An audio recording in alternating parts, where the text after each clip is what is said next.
Okay bro.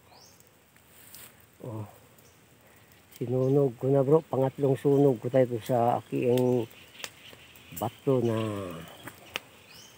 may liter C mga bro. Oh.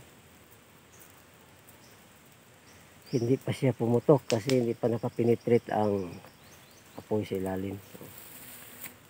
Mamaya bro, pag puputok-putok na yan tapos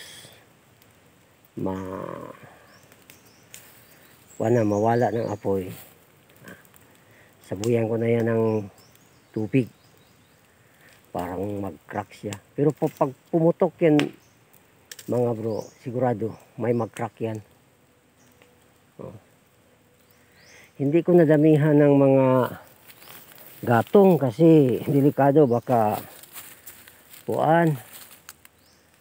kumalat ang apoy kasi dito sa amin masyadong tag-init talaga dito. Malapit nang namatay ang mga mga damo. Dito hindi masyadong namatay kasi ito na lugar kung tag-ulan may umaagos dito na tubig. Ngayon wala na, pero ngayon malapit na mamatay ang ibang mga damo. Dito marami ng mga patayng damo. Pero yung mga niyog hindi pa. Okay pa yan mga niyog yan. Pag humupa na yung apoy na yan,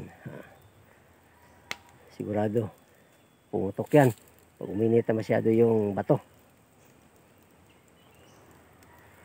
Yan lang mga bro.